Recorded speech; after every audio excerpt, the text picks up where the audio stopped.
Hello, everybody, and welcome back to another episode of Nessie's Dead. As always, we are your hosts, Spencer and Helen. Hello. Hello.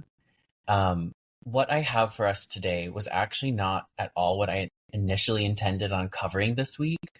I started covering a different story, and then while doing the research for it, I started doing the research for another story because they both have very similar names to them, like almost identical names. So I got the stories mixed up, and while I'm researching it, all of a sudden I was like, why does none of this information match? Like, not a single source is lining up. And Oh then I realized there no. were two separate cases. And then I And was like, well, I guess I'm doing the one I have the most information on. so, But what do this is a you very, have? well, it's still going to be very interesting. Okay. And it is a true crime case, and it is unsolved. It's actually still an active investigation. Interesting. So, shall we go ahead and plunge in? Yes, let's plunge. I'm very curious to what two cases you could have gotten mixed up, and now we have this.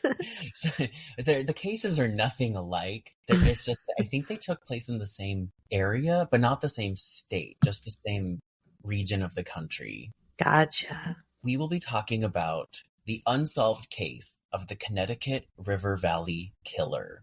Never heard of it. Oh, perfect.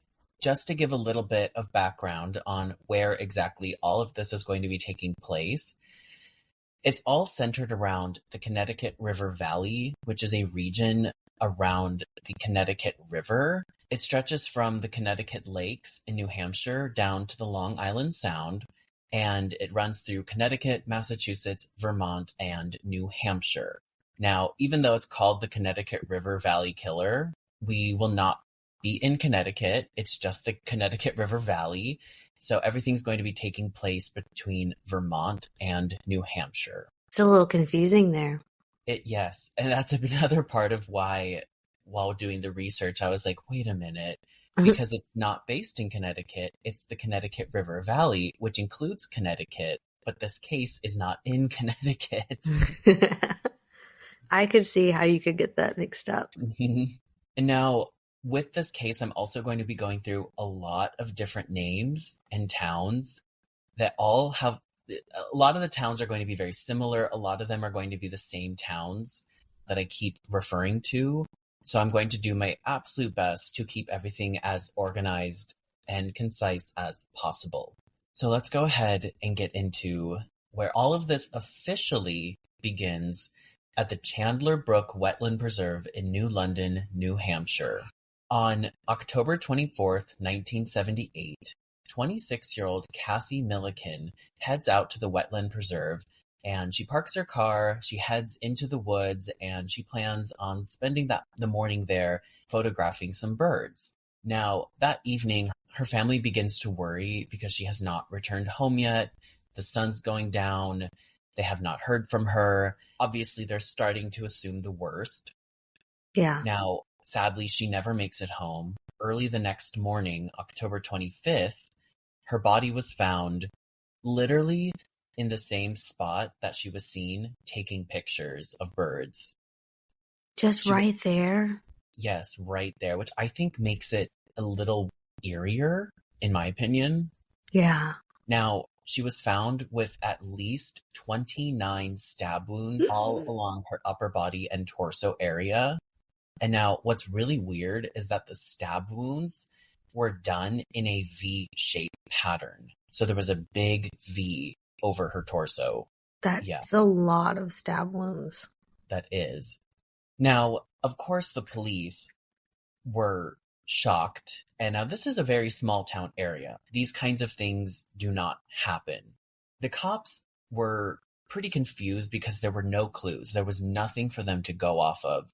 So the police initially believed that this was just a random, isolated murder that occurred. What's really weird was that there was nothing for them to go off of. There were no clues, no leads, no witnesses, other than the people who saw her at this preserve. The case eventually just goes cold. That is, until 1981. 37-year-old Mary Elizabeth Critchley disappeared on July 25th, 1981, while out hitchhiking back to Waterbury, Vermont. She was last dropped off by a friend off of the Massachusetts Turnpike, and she was last seen by drivers, but then her body was found August 9th in Unity, New Hampshire, off of a small unpaved road called Stagecoach Road, which is in a pretty remote area out in the woods. Is that pretty far from where she was seen? I'm not totally sure. I mean, all of this area is pretty close. Like, Okay. I think everything is about an hour distance drive, if not less. Okay, yeah. We're used to our area and everything's like a 3-hour drive. Yeah, in New England, you can drive through all of New England in a very short period of time, whereas in Texas, it is not like that at all. No. But her body was too decomposed for them to determine a cause of death. But they were able to decide that it was not an accident. It was not a natural death, obviously. They were able to determine that it was a homicide. Now, even though there was no evidence of stab wounds, this murder was actually what sparked the idea of a serial killer, because this one got connected back to Kathy Milliken's murder in 1978. How so? I'm not sure. That was something that I found kind of odd, that they were quick to assume that these two cases were connected, because there's about a 3-year gap, which is not necessarily that common when it comes to serial killers. And there was no evidence of how Mary Elizabeth was murdered, but I guess just because it was in the same region, that's why they were able to put the pieces together. But things do begin to escalate quickly from here. Now, on May 30th, 1984, 17-year-old nurse's aide, Bernice Courtemanche, was hitchhiking along Route 12 from Claremont, New Hampshire to see her boyfriend in Rhode Island. She sadly never arrived to her destination, and her friends and family began to worry as the days go by. The police began searching for her alongside the local community, but just like the other two victims, there were no clues. There was nothing to go off of at all. But then on April 19th, 1986, so just like a month short of being 2 years, Bernice's skeletal remains were found by a local fisherman in the woods near the Kellyville region of Newport, New Hampshire. Forensic examinations were able to show that she suffered an injury to her head, stab wounds to the chest, and that her throat had been slit, which is very odd. I don't know how they were able to determine that her throat had been slit, but they did. Maybe it hit bone. Yeah, I guess that's a deep cut. That's like a decapitation almost. Yeah, that's like really close to a decapitation. So then we have Ellen Ruthfried, a 26-year-old supervising nurse who worked at the Valley Regional Hospital. She goes missing on July 22nd, 1984. So she went missing just 2 months after Bernice Courtemanche went missing. She had stopped at a convenience store, Leo's Market, in Claremont, New Hampshire. While she was there, she had an hour-long phone call with her sister, which I thought was kind of interesting to have an hour-long phone call on a payphone. I think it's more of the times. I think so too, but she just kind of hung out at this gas station. I mean, it doesn't pertain to anything. It's just interesting. Yeah, it just was a different time. No cell phones. If you're going to have an hour-long conversation, you can do it on the payphone probably. Hang out, eat some chips, chill. So while on the phone, she mentioned to her sister that a car kept driving back and forth in front of this convenience store, and it started making her kind of nervous. So at one point, she lays the phone down, walks over to her car, and starts it just to make sure that it's still working, because she was like, okay, this car that keeps driving by, like, something is not right. Yeah. After she checks her car to make sure it's okay, she heads back to the payphone, finishes up the phone call with her sister, and then says goodbye and tells her she's on the way home and that she will see her soon. However, she sadly never makes it home, And her abandoned car was actually found the next day on Jarvis Road, only a few miles away from that same convenience store she was at. Oh, so somebody probably took her in the car, you think? I'm not sure. Or moved That it later, maybe. or they could have followed her and maybe they did do something. Like maybe they got her tire and it took a few miles down the road for it to actually go down and they pulled it behind her. I'm not Mm-hmm. sure. Or maybe they came back and got it, like you Yeah. suggested. But just like the other victims, there were no clues, no leads, nothing to go off of. And about a year goes by before they find her body, September 19th, 1985. Her skeletal remains were found in a remote wooded area along the Sugar River, also in the Kellyville, Newport area of New Hampshire. You'd think they'd start looking there first at this point. I know.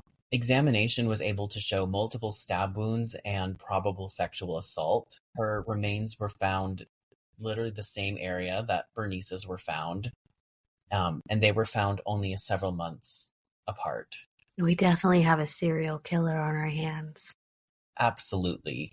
So then we have July 10th, 1985. A 28-year-old single mother, Eva Marie Morse, was last seen hitchhiking, also on Route 12, around Charleston, New Hampshire. Now, Bernice, she was also last hitchhiking on Route 12 as well. Maybe stalking the area. I think so. There are a lot of patterns that we'll see. Okay. So she was right away reported missing. And again, no clues, no leads, nothing to go off of. But then April 25th, 1986, so just short of a year later, her remains were found by some loggers in the woods in Unity, New Hampshire. Each one of them's like a year later. Yeah, which I find very odd. Yeah. I feel like whoever is doing this probably is taking them and keeping them in a certain place. And then once the investigation starts to kind of slow down, they're probably dumping the body. That's what it sounds like. Favorite area. Yeah, because it's very odd that all of them are like a year later, 2 years later. Mm-hmm. Now, Eva Marie Morse, her body was found only 500 feet away from where Mary Elizabeth Critchley's body was found in 1981. So literally the exact spot. Yeah, so I would think they're probably searching those areas at this point. So I would think it's very conclusive to say that they're probably being dropped off later. Absolutely. Now, Eva Marie Morse's body also showed signs of stab wounds to the chest and her neck. Now, it was at this point that the Connecticut River Valley Task Force was formed, and this was with the intent to catch this killer or killers. This involved local, state, and federal resources, and it was a mixture of just like everyone coming together to try to find the culprit. Mm-hmm. Sadly, this never really got anywhere. Obviously, the case is still open. A for effort, I guess. Yeah. This is one case where I'm not finding a lot of sloppy police work or police cover-up. Now, of course, that could be at play here, but there's really nothing to suggest that the police weren't doing their job. Good. That's great to finally hear. Yeah, so that's definitely different when it comes to crime. Yeah. Next, we have 36-year-old Linda Moore. She was out front doing yard work at her home on April 15th, 1986. She lived off of I-91 in Saxtons River, Vermont. Now, unfortunately, when her husband came home from work that evening, he found her brutally murdered inside. She had been stabbed to death, and she had that same V-shaped pattern along her upper body that we had seen before. Now, this is kind of a standout in regards to this whole case because she was the first victim whose body was not found out in a remote area. She was not left in the woods. She also was not hitchhiking. She was not out and about. She was literally just in her front yard doing yard work. So she essentially was, had people around her. I mean, not to say that all her neighbors were sitting in her yard with her doing yard work, but there were people around. It wasn't so isolated like the previous victims. He's getting brave. Exactly. So something else unique around this victim is that we have witnesses come forward who actually saw somebody in the area. Her neighbors reported seeing a man, a stocky, clean-shaven man with a round face and dark-rimmed glasses wandering around outside of Linda's house the day of the murder. Not the round-shaped glasses. That's like quintessential serial killer. Yeah. Always. They said that he looked to be in his 20s and that he was carrying a blue knapsack. And the blue knapsack thing, a lot of people have gravitated towards it because they're saying, oh, okay, he probably was passing through. He's probably homeless. He's not from the area. I kind of personally feel like this guy was not the killer and that it was just a homeless guy passing through with a blue knapsack. Or that's where he had his weapons. Yeah, perhaps. But either way, this actually is something for the police to finally go off of in regards to this serial killer on the loose. And they were able to have a composite sketch put together. This also led to a lot of fear in the community because she was not, like I said, she was not murdered while alone, hitchhiking, or in the woods. She was murdered at her house. She was just doing yard work. And so now people are like, wow, we're really not safe. Yeah, you could just be at your house. You don't have to be hitchhiking or at a gas station by yourself. Now it's like hitting home. Exactly. So then we have, on January 10th, 1987, 38-year-old nurse Barbara Agnew. She was driving home to her house in Norwich, Vermont, from a ski trip with friends during a snowstorm. She was last seen at 10 p.m. that night. Her green BMW was noticed abandoned at a rest stop in Hartford, Vermont, which was very odd. This little rest stop that her car was left abandoned at was about 10 miles from her house. So she's in that home stretch. Unless she really had to use the bathroom. You know, sometimes it doesn't matter how close you are to home. You're like, I can't.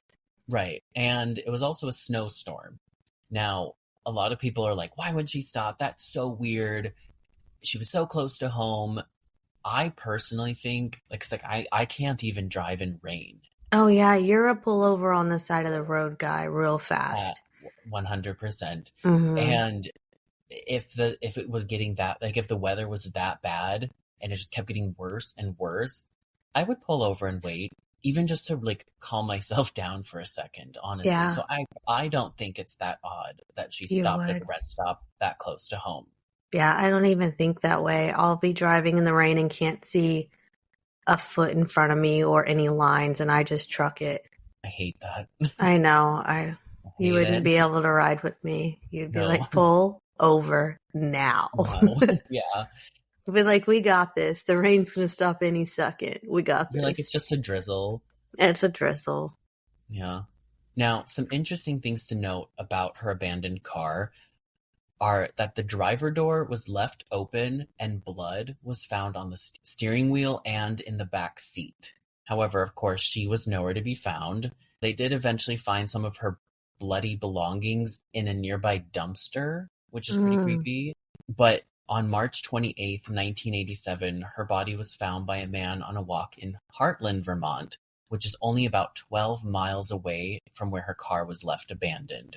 Her body had that same V-shaped stab wound, and she also had stab wounds in the neck and evidence of self-defense wounds.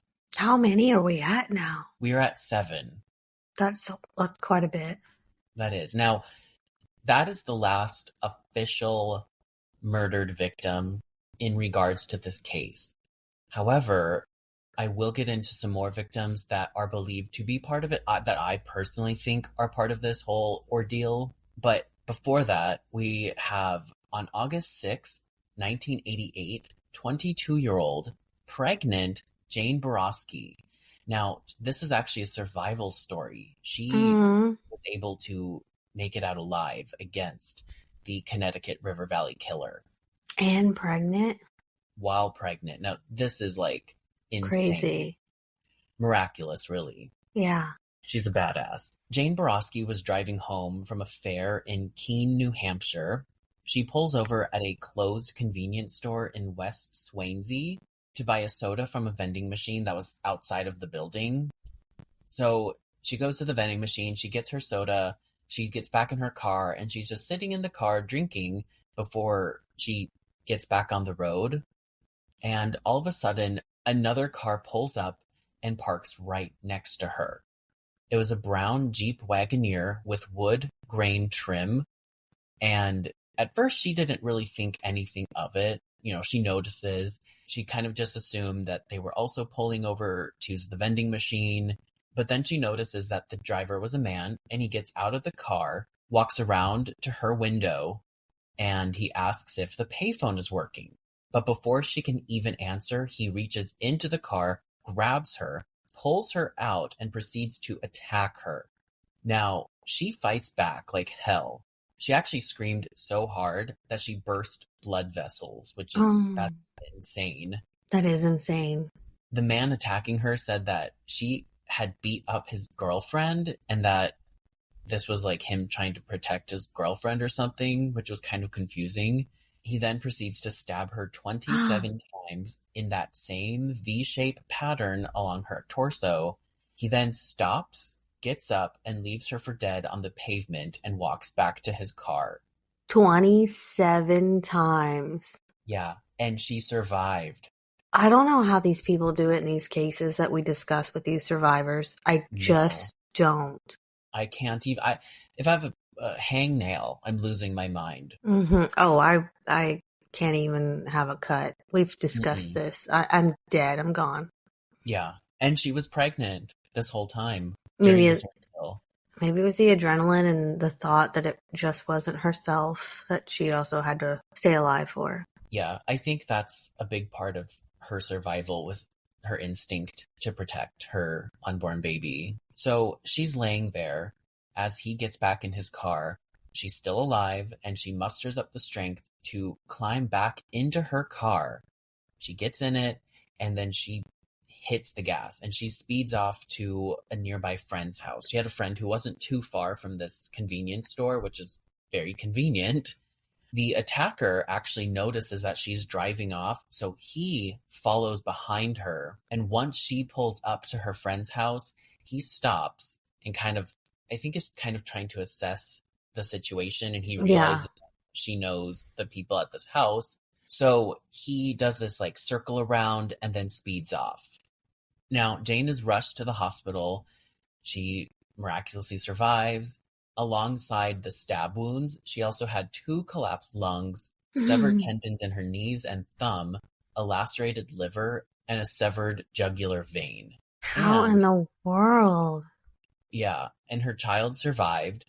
However, the child did develop mild cerebral palsy due to the attack. It's just the fact that they both survived is just absolutely insane. It is. Now, Jane was able to identify this man. She described him as white with thin blonde hair and narrow face. He was also clean-shaven and about 5'7", which really, this description does not fit the description that Linda's neighbors had of the man with the blue knapsack. The only thing that lines up is that he was also clean-shaven. Now, this really confused investigators. They were like, okay, did this guy change his look? Are we dealing with multiple killers? Is there a copycat killer? Was the other guy outside of Linda's house, was he just a passerby? So obviously that did not help, that her description was very different from Linda's neighbors. However, being the only survivor, Jane's description is the one that people really go off of. Yeah, that's the one I would trust the most for sure. The other, like you said, the other guy could have just been in the wrong place at the wrong time. Mm-hmm. So, criminal investigator John Philippin was working on the case and performed hypnotism on Jane to help her recall some more details. With this, she was able to describe the event thoroughly and even remembered the first 3 characters of the attacker's license plate. They were 662. She also was able to remember that the Jeep was from around 1975 to 1985, She actually now, fun fact, has gone on to host a true crime podcast called Invisible Tears. So shout out to the Invisible Tears podcast with Jane Barassi. Wow, that's awesome. Mm-hmm. She also explained that towards the end of the attack, this man seemed to get bored and kind of disinterested with attacking her and just kind of left her, which is very weird, very interesting to note. Almost like he loved I think the thrill of the attack, and once he sees that she was dying, was over it. Yeah, that's what it sounds like to me. The adrenaline from the attack is probably what he goes for, and then once that's done, it's like, whatever. But then, like, if he is keeping bodies and putting them Why did he leave somewhere, her? That part is very odd. I wonder if it was a different person or maybe a copycat killer, or if it's a group of killers, maybe each one acts a little bit differently. I don't know. Maybe, or again, maybe he's just getting brave. Like the last time he killed somebody at their house, and now sloppy, maybe. Sometimes they do that. Yeah, he's maybe comfortable with not getting caught. Mm-hmm. Yeah, and maybe he was kind of thinking like, okay, I have been leaving all these bodies in the woods. I left somebody in their own home. Now I'm just going to leave someone out on the street in public. Mm-hmm. So these are the 8 confirmed attacks from the Connecticut River Valley killer. However, there were some other murders in the area in the same time frame that I think are connected, and a lot of other people believe are connected, but for whatever reason, the police are like, no, that's totally isolated. Which makes literally no... So I guess there's some kind of sloppy police work, in my opinion, actually. See? I knew we couldn't escape it. No, it's always there in true crime. It always sneaks in there. So the first of these unconfirmed cases occurred June 11, 1968, when 15-year-old Joanne Dunham was walking to the bus before school in Charleston, New Hampshire. She sadly never made it to school that day, but the next day around 4:15 p.m., her body was found off of a dirt road off Quaker City Road in, again, Unity, New Hampshire. Mm-hmm. So this is the third body found in Unity. Just like the bodies, we also had Mary Elizabeth Critchley and Eva Marie Morse in that same area. Now, the only difference, though, and I think this is why they don't associate her murder with the rest of them, is because the way she died was not from a stabbing. It was actually from asphyxiation. Well, was her timeline before the others or right in the middle, or? No, way before, 1968. Oh, okay, yeah, then... Officially, the Connecticut River Valley killings started in 1978. But I feel like... some practice. This could have been his first go. Yeah. So also a part of the unconfirmed victims, we have 76-year-old Sylvia Gray.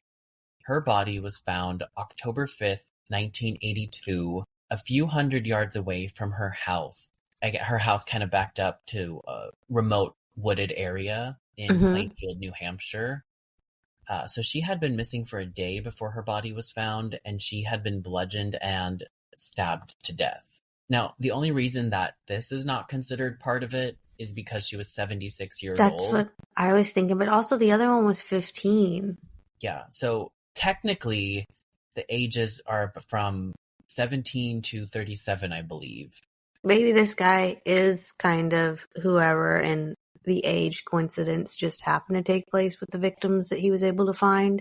And then he's got a couple that don't quite correlate as well, but maybe he wasn't looking for a specific age at all. Maybe it was just whoever he could target. Yeah. Now, there are some connections with the victims that we will address briefly, but I think he more so was going for vulnerability more than anything else. Yeah, that would make sense. Now, the next one we have was 16-year-old Heidi Lee Martin, who went missing after a jog on May 20th, 1984. Her body was found the next day behind Heartland Elementary School in a swampy area in Heartland, Vermont. Now, this is where Barbara Agnew, where her car was found abandoned, same town. Heidi Lee Martin had been sexually assaulted and stabbed to death. So far, at least two of these, I think, are completely the same guy. Yeah. Now, this next one is probably the most different of the victims because it's actually a man. On June 20th, 1986, 38-year-old Stephen Hill went missing after grabbing his paycheck in Lebanon, New Hampshire. His body was found on July 15th, 1986, with multiple stab wounds, also in Heartland, Vermont. This was about 25 minutes from where Sylvia Gray's body had been found. So I feel like it's all just so concentrated, all around the same time frame. Almost every victim is stabbed. I feel like they all make sense to be the same connected. person. I wonder if this guy had a feminine look. Maybe he had maybe some long hair, maybe like a thinner face structure. Maybe even the killer was like, happened so fast and he was like, oh wait, this is a dude. My bad. Yeah, that could very well have happened. Yeah. Now, the next one, I'm kind of on the fence with it. The other potential victims, I'm like, okay, that was absolutely part of it. This next one, I'm not too sure. Now, on June 24th, 1989, the decomposed legs and arms of an unknown woman, at the time unknown, were found along Massachusetts Route 78 in Warwick, Massachusetts. Now, this is the first event that takes place in Massachusetts. However, it is less than a mile from the border of New Hampshire. It wasn't until May of 2024 that the woman was actually identified as Constance Bassingham. She was 65 at the time of her murder, and her husband is actually the main suspect for it, but a lot of people do believe that she was connected to all of this. I don't. She was butchered. Yeah, this to me is very drastically different. Yeah, I think so too. But then the last supposed victim or potential victim we have is July 25th, 1989, 14-year-old Carrie Moss left her home in New Boston, New Hampshire to see friends in Goffstown, New Hampshire. Now, she ends up disappearing in Goffstown, New Hampshire, but her skeletal remains were found on July 24th, 1991 in the woods of her hometown, New Boston, New Hampshire, and it was believed to be homicide. But that's all the information I have on her case. That's quite a lot of victims. It is. That's a lot. A lot of potential victims, a lot of confirmed victims. I think that we definitely have more than 7 confirmed, personally. Yeah. I feel like a lot of times with serial killers, it's easy to assume that they're all going to kill the exact same type of victim in the exact same way. But I think there's a couple cases where we've also found that's not the case, but those were, of course, people that were caught in the act. And so it's a little easier to kind of give reasoning behind that, where if we're trying to put together a serial killer with this, it's very easy for our minds to be like, well, that wasn't exactly the same. I don't find it too odd that a serial killer would kill their victims in different ways, different ages, and may even throw in a guy for just the hell of it. Yeah, and maybe, honestly, this killer could have done all of that to throw the authorities off. Possibly. I think it worked. Yeah, confused them. Mm-hmm. Now, like I said, the police believe that only 7 of these attacks were actually confirmed to have been the Connecticut River Valley killer. But all of these other cases, it's like, okay, so if only 7 of them are this one killer, who's doing all the other murders? Like, that's a lot of murder happening in a very small area within 10 years. Or within quite a bit. 20 years, really. But unless they have a really high crime rate there. Yeah, in a really small rural area of New England. Yeah. I don't know about that. But let's go ahead and get into our suspect. So, like with all of our other cases where we go into theories around suspects, there will be the ones that we're like, oh, no, that's kind of a throwaway one. And then there's that one that we're like, oh, okay, that's probably the guy. This one, there are definitely the ones where you're like, oh, it's got to be that one. And there's some of those kind of throwaway ones. But in my opinion, none of them really add up. And some of them are really odd that I'm just kind of including because of the fact that a lot of other people have talked about this person having relations to this case. Now, the first one we have is Gary Westover. So Gary Westover was a 46-year-old paraplegic man. He was in a wheelchair, and he was from Grafton, New Hampshire. So in 1997, he actually confessed on his deathbed to his uncle, who was a retired sheriff deputy named Howard Minnan. He claimed to have been a part of the murder of the 38-year-old nurse, Barbara Agnew. Now, he explains that he went out one night with 3 of his friends for a night of partying, and they come and they pick him up. They load him and his wheelchair into a van. They're out driving around in New Hampshire and through Vermont, and they end up abducting and killing Barbara. And Gary had no way of escaping or stopping it because he was just in his Sitting wheelchair. in the car. Yeah, so he's just Like, kind of stuck in the van, like, here I am. Yes. He did give the names of the friends. He actually gave the names multiple times to authorities, or I don't know if it was to authorities, but to people who passed it off to authorities, because this was a deathbed confession. But it never went anywhere, like, at all. The police were actually very skeptical of Gary's account as well. But he was convinced, and he was like terrified to share this information on his deathbed, and just kept going, I'm going to hell, I'm going to hell. I was a part of this murder. I don't know. It's kind of odd because of the fact that why does he claim that he was part of Barbara Agnew's murder, but not the rest of these killings? Maybe he just happened to be there. And maybe if there are multiple killers, and they're kind of like a little gang of killers. Mm-hmm. That group of 3 friends, it could be all 3 of them. And that one night they're like, hey. They're like, well, don't worry about him. He's not going to say anything. Yeah. Barbara, the victim, Barbara Agnew, was a nurse, along with 2 or 3 of the other victims being nurses. So that is one thing that we do see repeat with the victim, is that a lot of them were nurses, which is very interesting to note.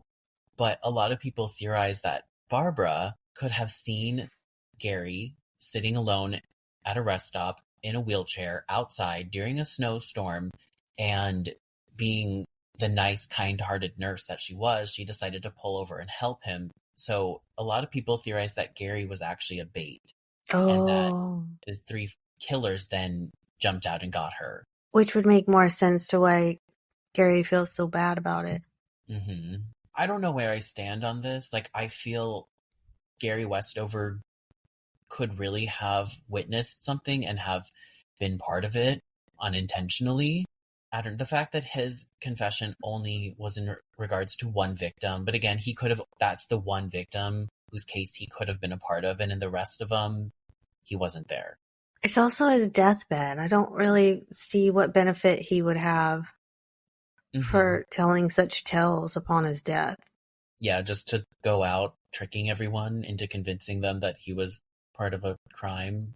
But he didn't even actually commit. He just witnessed. I think it's very plausible with that one. I actually do too. Let's see what else you got, though. This next one is definitely a throwaway one, but a lot of people have placed the blame on this man.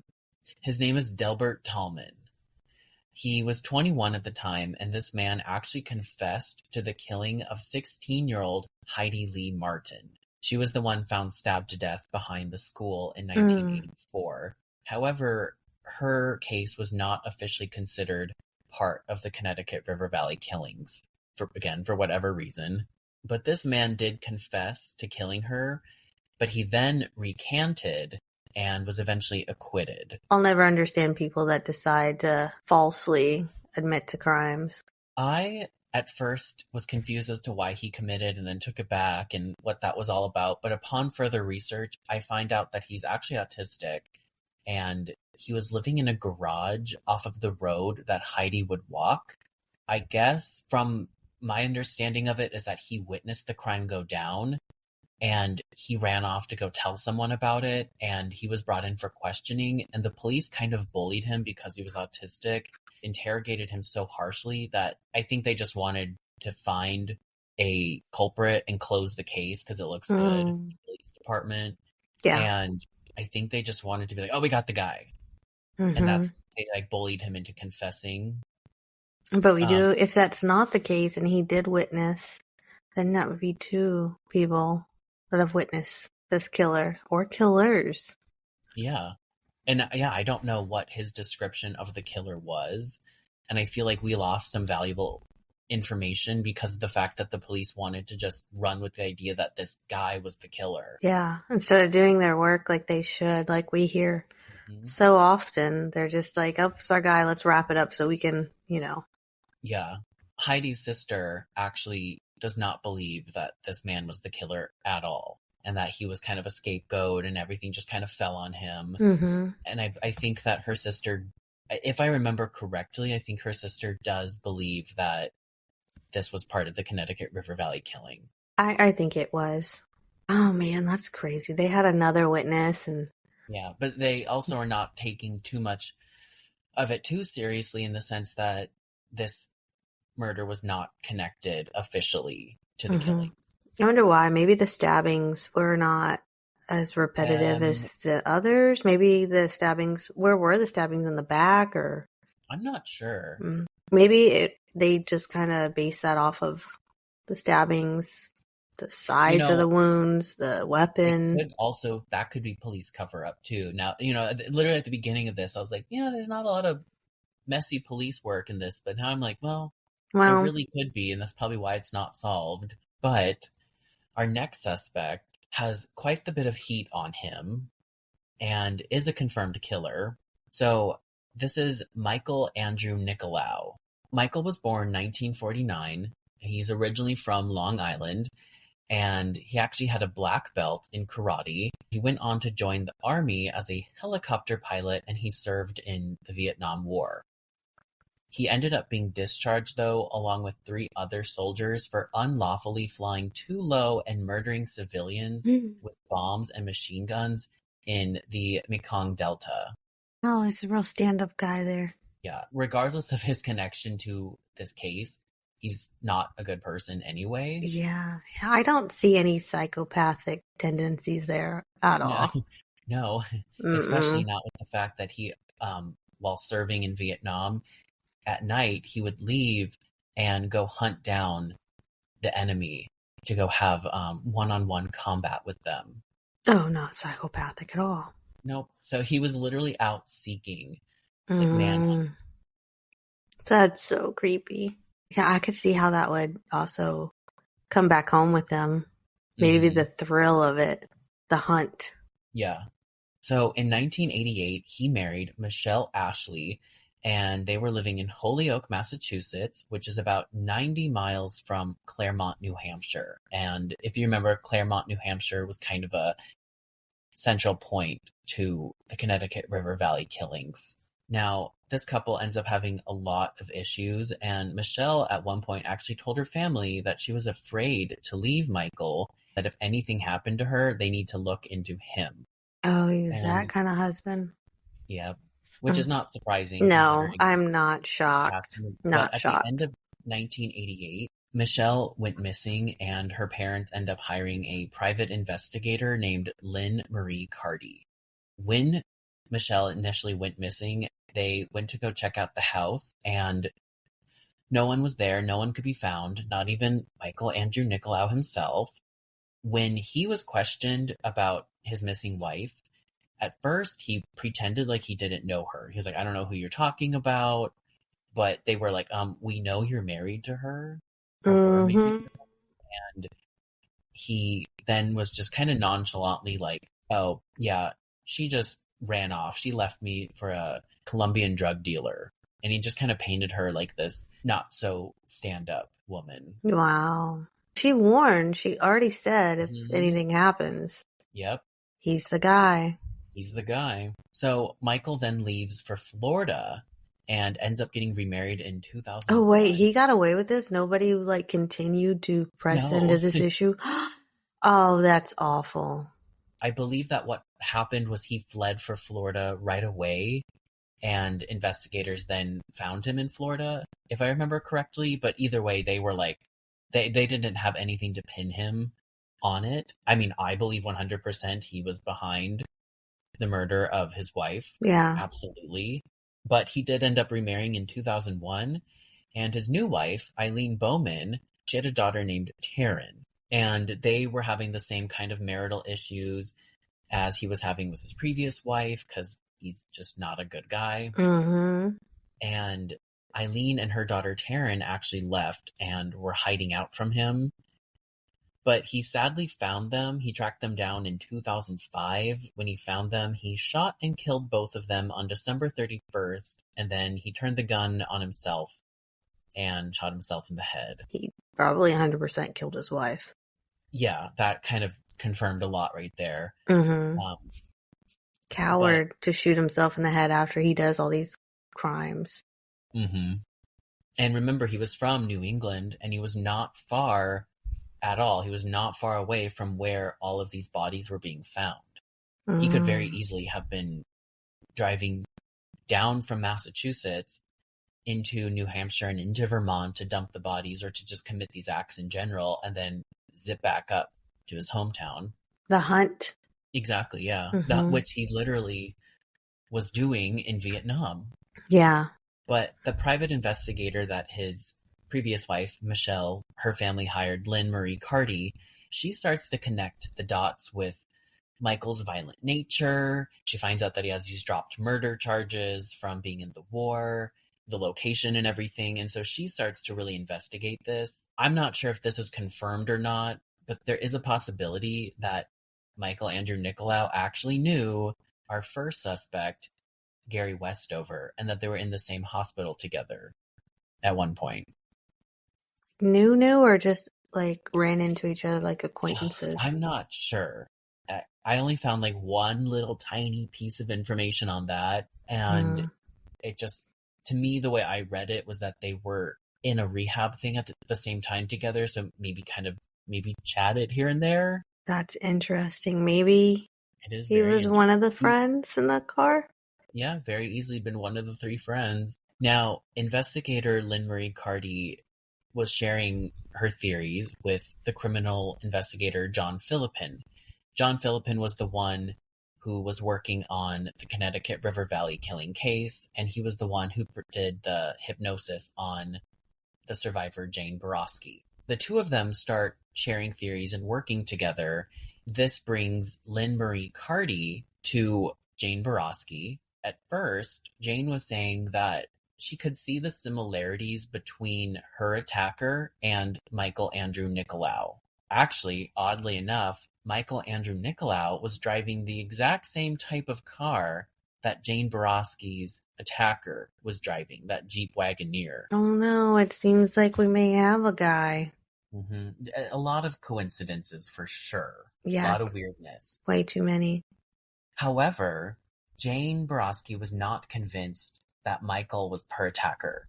The investigator, Carty, was really trying to push that narrative to be the one to solve the case. And she was like, no, Jane, listen, like, I bet this is the guy. And she was working for 2 years trying to convince Jane that Michael Andrew Nicolau was the attacker. Then maybe not, because I feel like the trauma from the attack, as soon as you saw like a picture of the person or something, like you just know.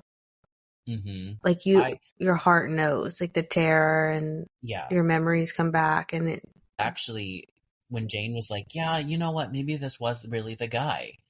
And this whole case ends up getting pinned on him. He was already dead, but they were like, oh, we figured it out. But then Jane actually comes forward and was saying how she actually does not believe that that was the guy, even though she had a lot of hope in the situation of finding out who this was. She was like, I know this is not him, and I don't feel right just assuming that it was. She was like, this is a serious matter, and we need to know who actually did it, not just who could have done it. Well, good for her. We love Jane Borowski. But one thing to note, Jane brought up the fact that the killer and her attacker, they were using knives on the victims officially. And Michael Nicolau was not known for using a knife. When he killed his wife and stepdaughter, he used a gun. And he used a gun and bombs during war. We don't know what he used for the one-on-one combat when he was out manhunting in the army. I would say probably a knife. You've got to be quiet out there. That's what I think. So to me, I'm like, I feel like he very easily could have had knowledge with how to use a knife, especially. Oh yeah, definitely 100% there. that's all I have on him. We have one more suspect, and this is the current suspect that they're looking into right now because, like I said, it is an active case at the moment still. So our next suspect is Jeffrey Champagne. He is a 68-year-old man who lives on Ayers Road in Newport, New Hampshire, which is where we have had 2 bodies being found. Mm-hmm. And he's very close to the Sugar River, where bodies have been found. Mm-hmm. And he's actually lived in that house since he was a toddler. So he's always been in the area. His mother was a nurse. Oh. Just saying. She was a nurse. Mm-hmm. A lot of the victims were nurses or worked in the medical field. Mm-hmm. She died in 1983, and his father was a butcher, and he died in 1984. Oh, and a butcher. Uh-huh. A lot of people claim that he's very, very odd and very strange. He even would pack a second lunch and bring it to work for his imaginary friend, Rodney. Oh, no. That's... I thought you were going to say school, but as soon as you said work, I was like, absolutely not. No, he was an adult. Somebody come get him. No. Mm-mm. No. He also, the neighbors also said that he would work out with the garage door open while wearing a, I believe, leopard print leotard. Psycho killer. And he would have signs outside of his house that said Playboy Bunnies Welcome. No, so killer. He was just kind of overall sort of weird. If I see any of my neighbors working out in a leopard print leotard with their garage open, I'm calling the police. Yeah, with their imaginary friend. Yes. Yeah. No. But a lot of people, like people who know him, are like, no, he's just kind of eccentric. However, May 2023, police start searching his home, and they were placing unknown items in bags labeled biohazard.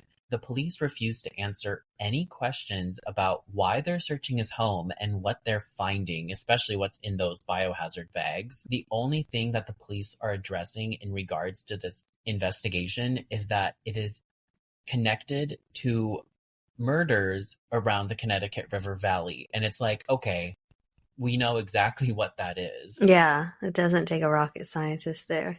Also, I'm not surprised that that weirdo has odd things in his home that would need to be bagged in biohazard bags to begin with. Like, it just seems like that kind of character.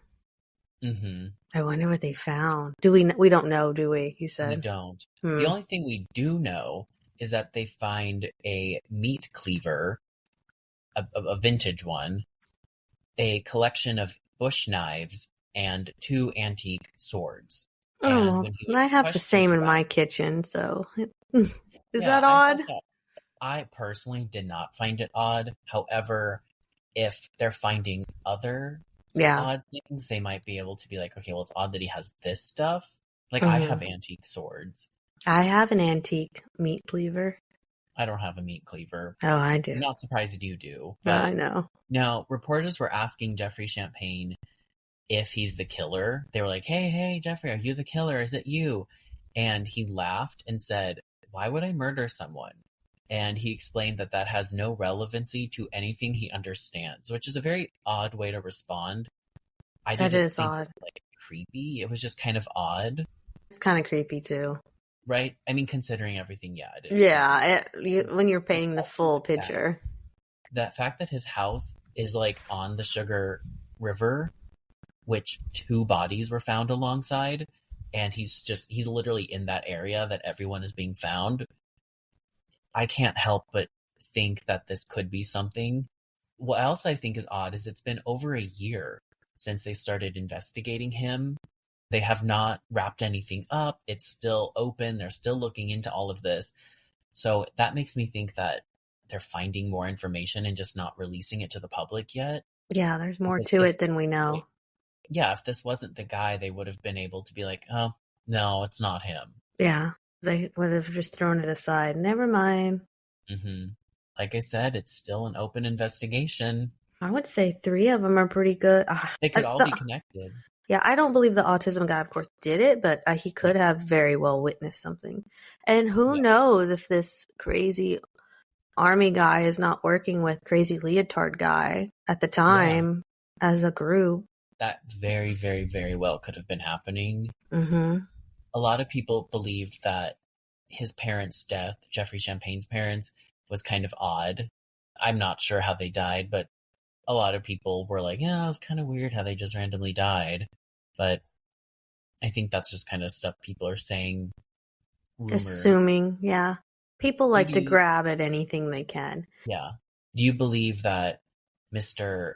Murder everyone in the army and kill two wives and a stepdaughter, Michael Andrew Nicolau, do you think he could have been involved in this case? Oh, 100%. Like I said, I really do think it's more than one person. I do too. I really think it was more than one. Maybe it just could have been those two. But do we know the friends? Did he ever, on the Oh, their deathbed, names did he from ever? Gary Westover? Yeah. No, I couldn't find their Oh, friends' names, which I thought was very interesting. yeah. Or maybe it's But just maybe left. one of the friends is a cop, and that's how all of this has been covered up. And you know what this case actually reminds me a lot of? Hmm. Something that is currently going on in Texas, in Austin. Oh, yeah. Something that a lot of people, whenever I bring it up, they're like, that's not true.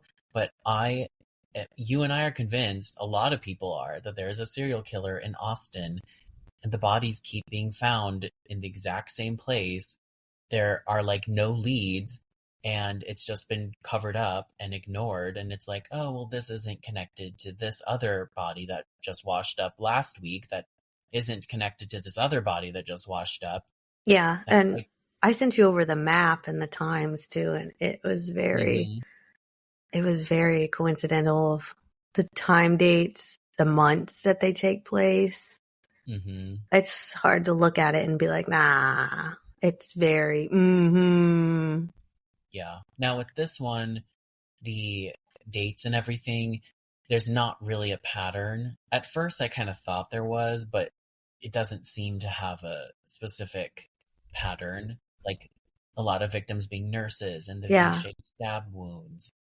And of course, the area. I don't know. Maybe these two guys got together and one of them's already a weirdo and then the other one's a killer. And maybe he was bringing the idea of how it felt when he was hunting those people. And then the other guy was intrigued by it. And Mm-hmm.